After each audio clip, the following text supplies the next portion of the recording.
Hello and welcome dear students to Mathsville channel. I am Yamkesh Srivastav. You are watching a part of Basic to Higher Mathematics. Last part में हम लोगों ने परस्पर अपवर्जी घटनाओं के बारे में देखा था। परस्पर अपवर्जी घटनाएं क्या होती हैं, परस्पर अपवर्जी घटनाओं के लिए प्रायिकता का योग प्रमेय क्या होता है, अगर दो घटनाएं परस्पर अपवर्जी हैं तब उनके लिए प्रायिकता का योग प्रमेय क्या होता है, तीन घटनाएं अगर परस्पर अपवर्जी हैं तब उनके लिए प्रायिकता का योग प्रमेय क्या होता है। और इसी तरह से हम लोगों ने देखा था कि अगर n परस्पर अपवर्जी घटनाएं हैं तब उनके लिए प्रायिकता का योग प्रमेय क्या होता है। तो प्रायिकता के योग प्रमेय पर आधारित क्वेश्चंस को भी हम लोगों ने सॉल्व कर लिया था। इस पार्ट में हम देखते हैं स्वतंत्र घटनाएं क्या होती हैं। परस्पर अपवर्जी घटनाओं के बारे में आपको बताया गया कि परस्पर अपवर्जी घटनाओं की जो प्रायिकता होती है वो 0 होती है। यानी अगर ए और बी दो परस्पर अपवर्जी घटनाएं हैं तो ए इंटरसेक्शन बी की जो प्रोबेबिलिटी होगी वो 0 हो जाती है। ये आपको परस्पर अपवर्जी घटनाओं के बारे में बताया गया। तो इस पार्ट में हम देखते हैं कि स्वतंत्र घटनाएं क्या होती हैं। तो स्वतंत्र घटनाओं की परिभाषा देखने से पहले हम एग्जाम्पल्स को लेते हैं और हम स्वतंत्र घटनाएं क्या होती हैं इसको समझने का प्रयास करते हैं। स्वतंत्र घटनाओं को समझने के लिए एक एग्जाम्पल लेते हैं कि राम और श्याम दो घुड़सवार हैं। राम और श्याम नाम के दो घुड़सवार हैं और दोनों में एक रेस होती है। दो घुड़सवार हैं राम और श्याम और दोनों में घुड़सवारी होती है, दोनों में एक रेस होती है। अब सोचिए कि फर्स्ट कंडीशन ये बनती है कि राम जीतता है,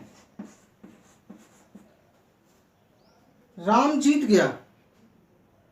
अब सोचिए कि श्याम का कंफर्म हो गया कि श्याम हार जाएगा, क्योंकि जब घुड़सवारी हो रही है दो ही रेसर हैं, दो ही घुड़सवार हैं, तो एक को जीतना है और एक को हारना है। अगर राम जीत गया तो ये तय हो गया कि श्याम हार जाएगा, तब श्याम हार जाएगा। पहली कंडीशन तो ये हो गई कि राम जीत गया। अगर राम रेस जीत गया तो ये कंफर्म हो गया कि श्याम को ये रेस हार जाना है। दूसरी कंडीशन बनती है कि राम हार जाता है। तो सोचिए अगर राम हार जाता है तो ये कंफर्म हो गया कि श्याम जीत जाएगा, तब श्याम जीत जाएगा।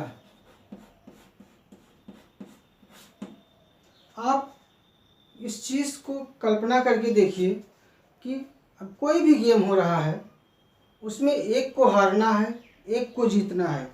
राम और श्याम कोई भी दो गेम खेल रहे हैं, एक को हारना है, एक को जीतना है। ये तय है कि जब एक गेम में दो ही खिलाड़ी होंगे तो एक हारेगा और एक जीतेगा। अगर मामला बराबरी का हो गया तो फाइनल डिसीजन नहीं हो पाएगा।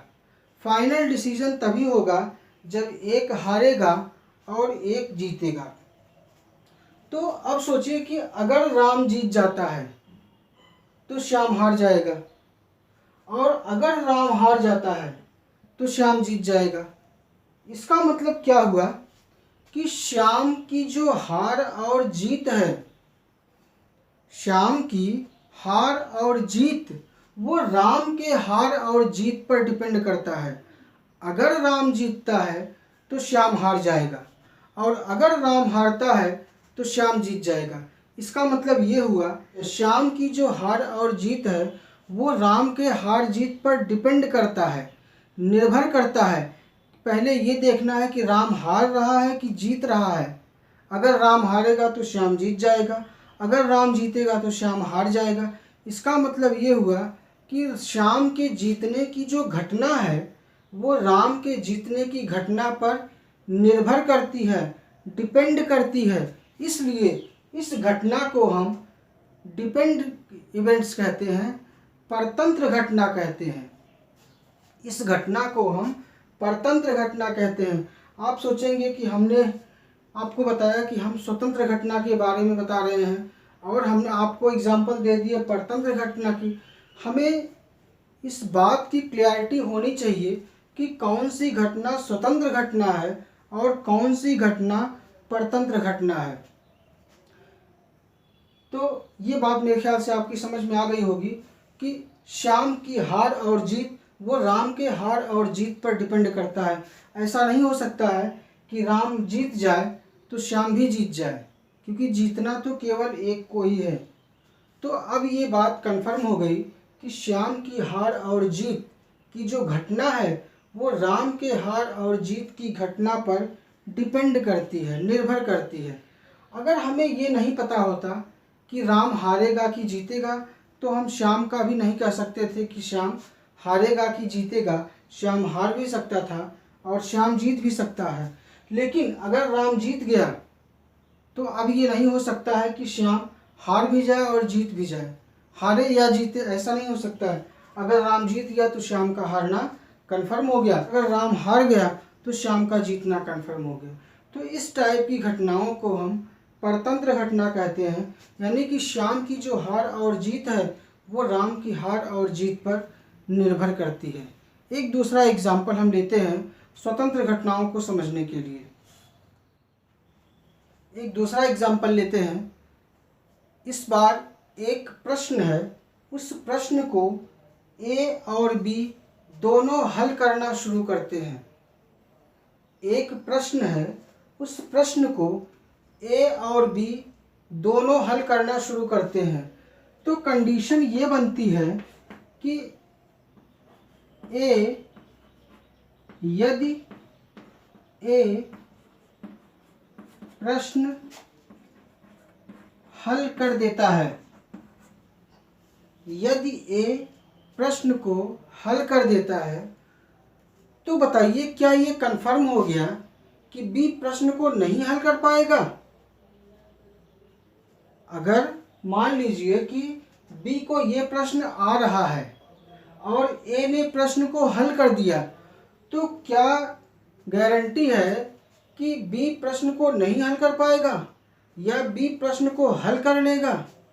इस बात की कोई गारंटी नहीं है कि बी प्रश्न को हल कर लेगा या नहीं हल कर लेगा। अगर बी को प्रश्न आ रहा है तो वो उसको हल कर लेगा, और अगर बी को प्रश्न नहीं आ रहा है तो वो उसको नहीं हल कर पाएगा।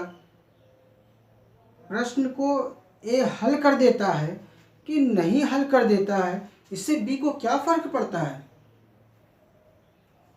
प्रश्न को ए हल कर देता है तो इस बात से बी के ऊपर क्या फर्क पड़ेगा कि बी प्रश्न को नहीं हल कर पाएगा या बी प्रश्न को हल कर देगा? कोई गारंटी नहीं है। अगर बी को प्रश्न आ रहा है तो वो हल कर देगा, और अगर नहीं आ रहा है तो नहीं हल कर पाएगा। मान लीजिए बी को प्रश्न आ रहा है, तब क्या होगा? तब बी प्रश्न हल कर देगा। अगर ए प्रश्न को हल कर देगा और इत्तेफाक से मान लीजिए बी को प्रश्न आ रहा है तो वो भी प्रश्न को हल कर लेगा। दूसरी कंडीशन ये बनती है कि यदि ए प्रश्न हल कर देता है, ए प्रश्न नहीं हल करता। मान लीजिए ए प्रश्न नहीं हल कर पाता है और बी को प्रश्न आ रहा है, तब भी तो बी प्रश्न को हल कर देगा। तब बी प्रश्न हल कर देता है। गौर से देखिए इस एग्जाम्पल को कि अगर ए प्रश्न को हल कर दिया तब क्या हुआ कि बी ने प्रश्न को हल कर दिया, और अगर ए ने प्रश्न को नहीं हल किया तब भी बी ने प्रश्न को हल कर दिया। इसका मतलब ये हुआ कि बी का प्रश्न हल करना या न करने की जो घटना है वो ए की घटना पर निर्भर नहीं करती है। ए प्रश्न को हल करे चाहे ना हल करे, अगर बी को प्रश्न करना आता है तो वो उस प्रश्न को हल कर लेगा। अगर बी को प्रश्न आता है तो वो उस प्रश्न को हल कर लेगा, चाहे ए प्रश्न को हल करे चाहे ना हल करे। इसका मतलब ये हुआ कि बी के प्रश्न हल करने की जो घटना है वो ए के प्रश्न हल करने की घटना पर निर्भर नहीं करती है, डिपेंड नहीं है। मतलब बी के प्रश्न हल करने की जो घटना है वो ए के प्रश्न हल करने या न करने पर निर्भर नहीं करती है। निर्भर नहीं करने का मतलब हुआ इंडिपेंडेंट है। बी के प्रश्न हल करने की जो घटना है वो इंडिपेंडेंट है। इसका मतलब ये हुआ कि बी के प्रश्न हल करने की घटना वो ए के हल करने की घटना पर निर्भर नहीं करती है, डिपेंड नहीं करती है, यानी इंडिपेंडेंट है। तो इन दोनों घटनाओं को हम आपस में इंडिपेंडेंट इवेंट्स बोलते हैं, यानी कि स्वतंत्र घटनाएं बोलते हैं। अगर दो घटनाएं घट रही हैं तो पहली घटना के घटने की प्रायिकता दूसरी घटना के घटने की प्रायिकता से प्रभावित ना हो, या दूसरी घटना के घटने की प्रायिकता पहली घटना के घटने की प्रायिकता से प्रभावित ना हो, तो ऐसी घटनाओं को हम स्वतंत्र घटनाएं कहते हैं। तो आइए देखते हैं स्वतंत्र घटनाओं की परिभाषा। तो अब हम देखते हैं स्वतंत्र घटनाओं की परिभाषा। स्वतंत्र घटनाओं की परिभाषा कहती है कि वे दो या अधिक घटनाएं मतलब 3, 4, 5, 6 कितनी भी घटनाएं हो सकती हैं। तो वही कह रहे हैं कि वे दो या अधिक घटनाएं जिनमें से किसी एक घटना का घटित होना अन्य घटनाओं के घटित होने पर कोई प्रभाव न डाले, आपस में स्वतंत्र घटनाएं कहलाती हैं। अगर 3 घटनाएं हैं, उनमें से एक घटना घटित होती है तो बाकी की 2 घटनाएं घटने के लिए स्वतंत्र हैं कि वे घटनाएं घटती हैं कि नहीं घटती हैं, उससे कोई फर्क नहीं पड़ेगा, उसकी प्रायिकता पर कोई फर्क नहीं पड़ेगा। एक घटना के घटित होना अन्य घटनाओं के घटित होने को प्रभावित ना करे, मतलब ये हुआ कि प्रायिकता में कोई चेंजिंग ना आए। कि मान लीजिए 3 घटनाएं ए, बी और सी हैं, बी घटना के घटने की प्रायिकता 1/3 है और घटना ए घटित हो जाती है, उसके बाद घटना बी घटित होती है, तो भी उसकी प्रायिकता 1/3 ही रहेगी, उसकी प्रायिकता नहीं बदलेगी। अभी हम लोग एग्जाम्पल लेंगे तो ज़्यादा अच्छी तरीके से बातें आपकी समझ में आ जाएंगी। एक एग्जाम्पल हम लेते हैं। घटना के घटित होने पर कोई फर्क न पड़े, इसका क्या मतलब हुआ कि अन्य घटनाओं की प्रायिकता न परिवर्तित हो, अर्थात अन्य घटनाओं की प्रायिकता न परिवर्तित हो। मतलब अगर एक घटना घटित हो जाती है तो बाकी जो घटनाएं हैं वो प्रभावित नहीं होती हैं। इसका मतलब ये हुआ कि बाकी की जो घटनाएं हैं उनकी जो प्रायिकता है वो हर कंडीशन में एक समान रहे। इस केस में उन घटनाओं की जो प्रायिकताएं हैं वो हमेशा अनचेंज हों, मतलब उसमें कोई परिवर्तन ना हो। कहने का मतलब ये है। अब एक एग्जांपल हम लेते हैं जो कि हमारी जनरल लाइफ में है। हम अपनी जनरल लाइफ से एक एग्जांपल लेते हैं और स्वतंत्र घटनाओं को और अच्छे से समझने का प्रयास करते हैं। स्वतंत्र घटनाओं की अच्छी क्लियरिटी के लिए एक एग्जांपल हमने यहाँ पर लिया है और इस एग्जांपल को खूब डिटेल में हम डिस्कस करेंगे और समझेंगे कि ये घटनाएं स्वतंत्र घटनाएं हैं या नहीं। एग्जाम्पल कहता है कि 3 व्यक्ति हरि, मोहन और सोहन के 90 वर्ष तक जीवित रहने की प्रायिकताएं क्रमशः 1/2, 1/3 तथा 1/4 हैं। हमें ये डिस्कस करना है कि ये जो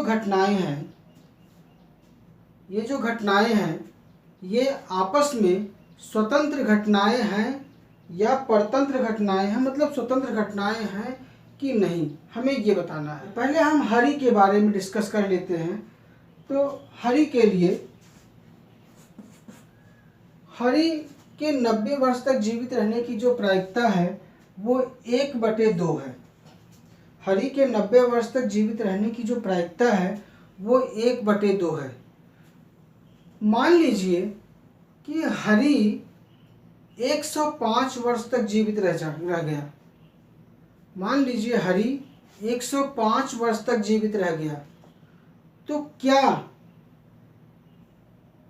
मोहन और सोहन को जितने दिन तक जिंदा रहना था, क्या वो उससे ज़्यादा जिंदा रहेंगे या उससे कम जिंदा रहेंगे? कोई फर्क पड़ेगा? अगर हरि 105 वर्ष तक जिंदा रह गया तो क्या मोहन और सोहन के जीवित रहने की जो अवधि है उस पर कोई फर्क पड़ेगा? उस पर कोई फर्क नहीं पड़ेगा। हरि चाहे जितने दिन तक जीवित रहे, उससे मोहन और सोहन को क्या लेना देना है? उससे मोहन और सोहन की आयु का क्या लेना देना है? वो तो फिक्स है, उनको जब मरना है तब मरना है। अच्छा, इत्तेफाक से हम ये मान लेते हैं कि हरि 80 वर्ष में ही खत्म हो गया, हरि 80 वर्ष में ही मर गया, तो क्या मोहन और सोहन भी जल्दी मर जाएंगे या मोहन और सोहन देर से मरेंगे? कोई फर्क पड़ेगा? कोई फर्क नहीं पड़ेगा। हरि चाहे जल्दी मरे चाहे बाद में मरे, मोहन और सोहन के मरने और जिंदा रहने पर कोई फर्क नहीं पड़ता है। उनको जब मरना है तभी वो मरेंगे।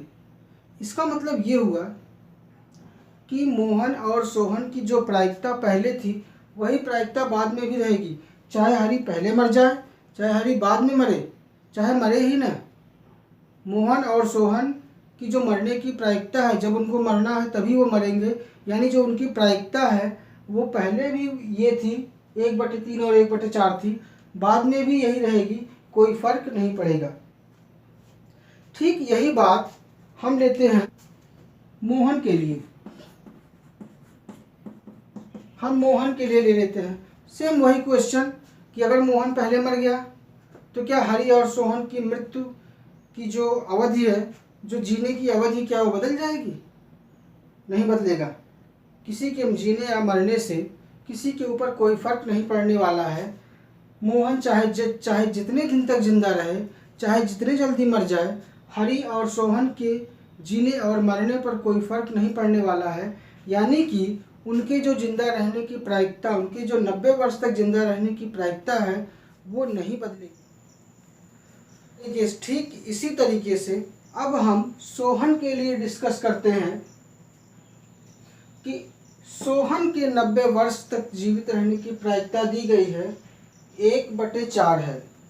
अब आप सोचिए कि अगर सोहन 90 वर्ष के पहले ख़त्म हो जाता है या 90 वर्ष तक जीवित नहीं रहता है, तब क्या हरि और मोहन की जो जीने की अवधि है वो घटेगी या बढ़ेगी?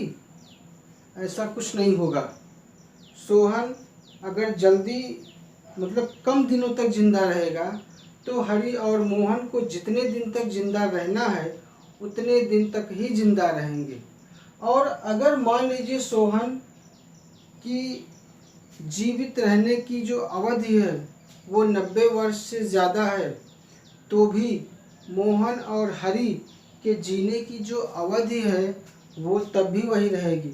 मतलब ये हुआ कि मोहन और हरि के जीने की जो अवधि है वो सोहन के जीने या मरने, जीने की अवधि पर डिपेंड नहीं करता है। उनके जीने की प्रायिकताएं पहले भी वही थी और अब भी वही रहेंगी, उनमें कोई चेंजिंग नहीं आएगी। मतलब ये हुआ कि हरि और मोहन की जो प्रायिकता है या जो जीने की घटना है वो मोहन के जीने की घटना पर निर्भर नहीं करती है। इसलिए ये घटनाएं आपस में स्वतंत्र घटनाएं हैं, क्योंकि किसी के भी जिंदा रहने की अवधि किसी दूसरे पर डिपेंड नहीं करती है, किसी दूसरे पर निर्भर नहीं है, वो अपने में स्वतंत्र है। इसलिए इन घटनाओं को हम स्वतंत्र घटनाएं कहते हैं। तो आइए अब हम डिस्कस करते हैं स्वतंत्र घटनाओं के लिए प्रायिकता का गुणन प्रमेय। हम लोगों ने देखा कि स्वतंत्र घटनाएं क्या होती हैं, उस पर एग्जाम्पल भी हम लोगों ने लिया। अब हम देखते हैं कि स्वतंत्र घटनाओं के लिए प्रायिकता का गुणन प्रमेय क्या होता है। कहने का मतलब ये है कि क्वेश्चन को देख करके मैथमेटिकली कैसे हम ज्ञात करते हैं कि दी हुई घटनाएं आपस में स्वतंत्र घटनाएं हैं। अगर मान लीजिए ए और बी दो घटनाएं हैं, अगर ए और बी दो घटनाएं हैं तो क्या कंडीशन बनती है कि दोनों घटनाएं स्वतंत्र घटनाएं हो जाती हैं। तो इसमें यह है कि माना ए तथा बी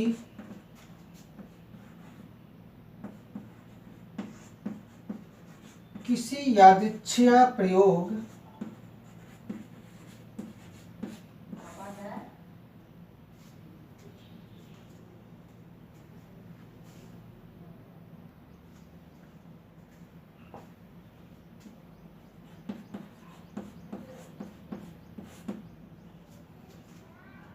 से संबद्ध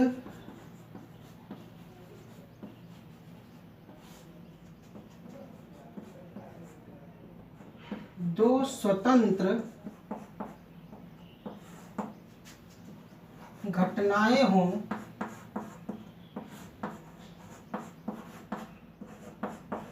तब अगर ए और बी किसी यादृच्छिक प्रयोग से संबद्ध दो स्वतंत्र घटनाएं हैं, तब वो कौन सी कंडीशन होती है जिसको देख के हम ये कह देते हैं कि दी हुई घटनाएं आपस में स्वतंत्र घटनाएं हैं।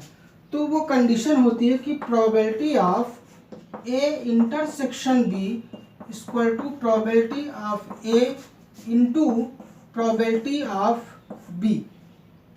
ये कंडीशन हो जाती है। यही दो घटनाओं के स्वतंत्र घटनाएं होने का गणितीय रूप होता है। मतलब ए और बी अगर दो स्वतंत्र घटनाएं हैं तो ए इंटरसेक्शन बी की जो प्रायिकता होगी वो ए की प्रायिकता गुणे बी की प्रायिकता के बराबर होती है। तो मैथमेटिक्स न्यूमेरिकल प्रॉब्लम में हम इसी फार्मूले का इस्तेमाल करके बता देते हैं कि दी हुई घटनाएं स्वतंत्र घटनाएं हैं। अब इस पर एक एग्जांपल हम देखते हैं। तो हम लोगों ने देखा कि दो स्वतंत्र घटनाओं के लिए अगर ए और बी दो स्वतंत्र घटनाएं हैं तो probability of A intersection B is equal to P A into P B होता है। ठीक इसी तरीके से अगर probability of A intersection B is equal to P A into P B दिया है तो हम कह देते हैं कि ए और बी आपस में स्वतंत्र घटनाएं हैं। ठीक इसी प्रकार से अगर हम तीन घटनाओं को लेते हैं, तीन स्वतंत्र घटनाओं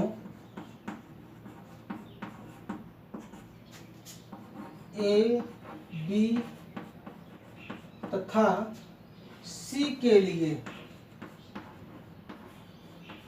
तीन स्वतंत्र घटनाओं ए बी तथा सी के लिए probability of A intersection B intersection C is equal to probability of A into probability of B into probability of C होगा। वही चीज़ है कि अगर दो स्वतंत्र घटनाएं हैं तो P A intersection B is equal to P A into P B होगा।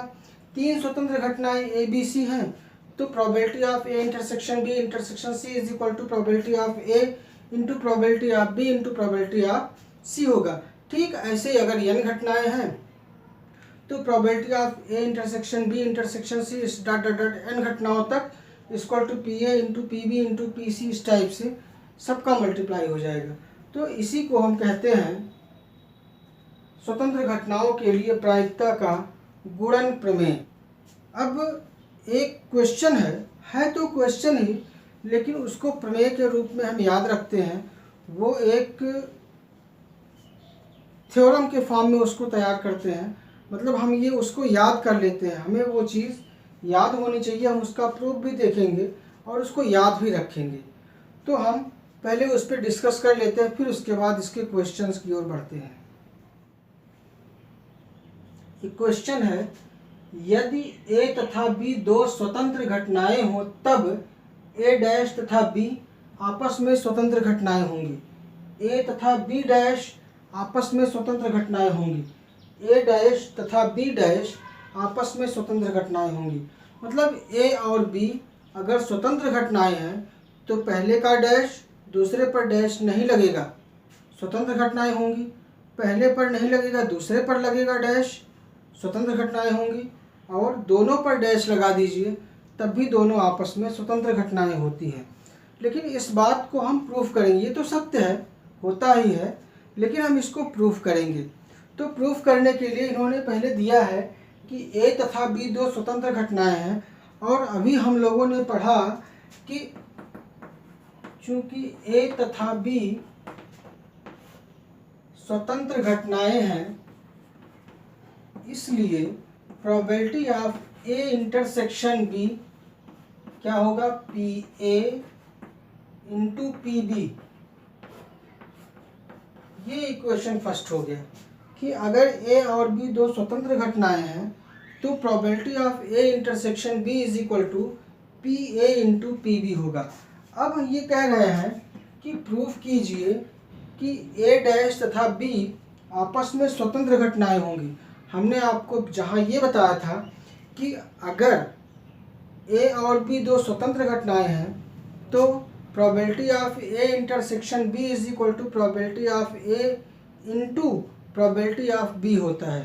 तो हमें यही तो प्रूफ करना है कि ए डैश तथा बी आपस में स्वतंत्र घटनाएं हैं। तो हम क्या करेंगे कि probability of A dash intersection B की वैल्यू निकाल देंगे। इसकी वैल्यू निकालने पर अगर P A dash into P B आ जाता है तो हम कह देंगे कि ये दोनों आपस में स्वतंत्र घटनाएं हैं। तो यहाँ से हम देखते हैं, इसको लेके चलते हैं probability of A dash intersection B. तो probability of A dash intersection B क्या होगा, अगर हम इसको वेन आरेख से देखें, वेन आरेख से देखने पर हमें ये मिलेगा कि अगर ये ए घटना है और ये बी घटना है तो ए डैश इंटरसेक्शन बी का पार्ट हमें ये मिलेगा। ए डैश ए के बाहर और बी के अंदर का जो पार्ट हमें मिलेगा ये मिलेगा। और इसको हम लिख सकते हैं B minus A intersection B. इस पार्ट को ए इंटरसेक्शन बी कहते हैं। तो इसको हम लिख सकते हैं probability of B minus probability of A intersection B. इस तरीके से हम इसको लिख सकते हैं। अब equal to probability of B minus, अब ये probability of A intersection B को अगर हम यहाँ से देखें तो ये होता है P A into P B, P A into P B. अब क्या करेंगे हम कि इन दोनों में से पी बी को कॉमन ले लेते हैं। तो क्या मिलेगा, 1 माइनस प्रोबेबिलिटी ऑफ ए। और फार्मूले से हम ये जानते हैं कि 1 माइनस प्रोबेबिलिटी ऑफ ए क्या होता है, पी ए डैश होता है। तो ये हो जाएगा P B into P A dash. और इसको हम लिख सकते हैं P A dash into P B. ऐसे भी हम लिख सकते हैं। तो हमें ये मिला ना कि probability of A dash B, इसको हम लेके चले तो हमें मिला P A dash into P B. तो अगर ये इक्वल टू इसके हो गया तो इसका मतलब हुआ कि ए डैश और बी आपस में स्वतंत्र घटनाएं हैं। तो क्या मिला, चूंकि probability of A dash intersection B, ये हम लेके चले थे यहाँ से, probability of A dash intersection B को हम लेके चले थे और हमें मिला P A dash into P B equal to P A dash into P B. तो इसका मतलब क्या हुआ, इट सिंप्लाइज ए डैश तथा बी आपस में स्वतंत्र घटनाएं हैं।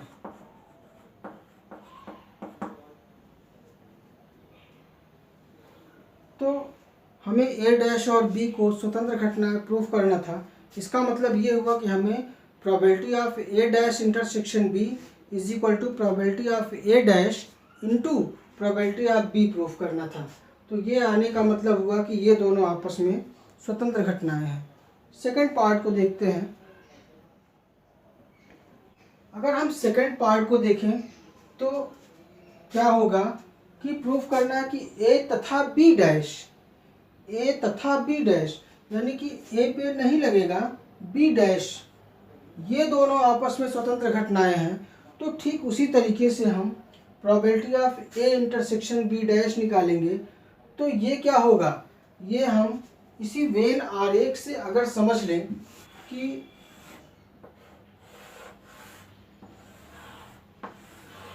ये ए है और ये बी है, ए इंटरसेक्शन बी डैश मतलब ए के अंदर, बी डैश माने बी के बाहर। तो ए के अंदर और बी के बाहर का ये पार्ट मिलेगा और इस पार्ट को हम कह सकते हैं कि A minus A intersection B. तो ये हो जाएगा probability of A minus probability of A intersection B, probability of A minus, इसकी जगह पिछले क्वेश्चन की तरह यहाँ हम रख देंगे। इस बार पी ए कॉमन हो जाएगा, तो पी ए को हमने कॉमन लिया तो यहाँ से बचेगा 1 माइनस पी बी। अब ये हमें मिलेगा पी ए इंटू ये हो जाएगा पी बी डैश। तो हमें क्या मिला कि probability of A intersection B dash, चूंकि probability of A intersection B dash equal to P A into P B dash, यही तो हमें मिला। हम इसको लेके चले probability of A intersection B dash और हम मिला P A into P B dash. It simplifies A तथा बी डैश आपस में स्वतंत्र घटनाएं हैं। तो ये रहा इसका प्रूफ। एक अगला पार्ट हम देखते हैं जिसमें कि दोनों पे ही डैश लगा है। अब इस थर्ड पार्ट को हम देखते हैं। थर्ड पार्ट कहता है कि ए डैश तथा बी डैश दोनों ही आपस में स्वतंत्र घटनाएं हैं। अगर ए डैश और बी डैश को हमें स्वतंत्र घटनाएं प्रूफ करना है तो हम probability of A dash intersection B dash equal to वो P A dash into P B dash proof कर देंगे। तो हम लेते हैं पहले probability of A dash intersection B dash. इसके लिए हम यूज़ करते हैं डिमॉर्गन्स लॉ, और डिमॉर्गन्स लॉ कहता है कि A dash intersection B dash equal to होता है ए यूनियन बी का होल डैश। इसी फॉर्मूले का इस्तेमाल हम कर देते हैं तो ये हो जाएगा probability of A union B का होल डैश बन जाएगा। अब हम पूरक घटना से जानते हैं कि अगर घटना की प्रायिकता पर डैश लगा है तो 1 माइनस वो घटना हो जाती है, यानी कि ये हो जाएगा equal to 1 minus probability of A union B. 1 minus कर देंगे तो ये हो जाएगा। इन दोनों को एक साथ ले लेते हैं और इन दोनों में से पी बी कॉमन ले लेते हैं तो ये हमें मिलेगा equal to 1 minus P A minus, इसमें पी बी कॉमन हो जाएगा तो ये हमें देगा 1 minus P A. 1 minus P A को हम लिख सकते हैं P A dash minus P B और इस 1 माइनस पी ए को फिर हम लिख देंगे पी ए डैश। इन दोनों में से पी ए डैश कॉमन हो जाएगा तो क्या मिलेगा 1 माइनस पी बी, तो equal to P A dash, और ये बन जाएगा 1 माइनस पी बी, क्या बन जाएगा पी बी डैश। तो हमने देखा कि probability of A dash intersection B dash को लेके चलने पर हमें यहाँ से मिला P A dash into P B dash. तो इसका मतलब क्या हुआ, चूँकि probability of A dash intersection B dash equal to probability of A dash into probability of B dash. तो इस कंडीशन से हम क्या कह सकते हैं, इस कंडीशन से हम यही कहेंगे कि ए डैश तथा बी डैश आपस में स्वतंत्र घटनाएं हैं। तो हम यहाँ लिखेंगे कि इट्स इम्प्लाइज ए डैश तथा बी डैश आपस में स्वतंत्र घटनाएं होंगी। तो ये रहा इन तीनों पार्ट्स का सॉल्यूशन, इन तीनों पार्ट्स का प्रूफ। हम इसको प्रूफ के रूप में भी याद रखेंगे, इनका प्रूफ भी याद रखेंगे, और इनको एक स्टैंडर्ड फार्मूले के रूप में भी याद रखेंगे कि अगर ए और बी दो स्वतंत्र घटनाएं हैं तब ए डैश तथा बी स्वतंत्र घटनाएं होंगी, ए तथा बी डैश स्वतंत्र घटनाएं होंगी, ए डैश और बी डैश ये दोनों भी आपस में स्वतंत्र घटनाएं होंगी।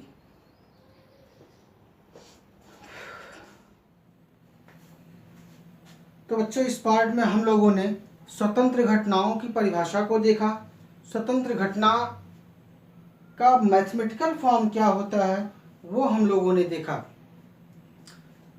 आप वीडियो को बहुत इत्मीनान से देखिए तो मेरा दावा है कि पूरी प्रायिकता आपकी समझ में आ जाएगी। ख़ास तौर से इस पार्ट में स्वतंत्र घटना क्या होती है वो आपकी समझ में ज़रूर आएगी।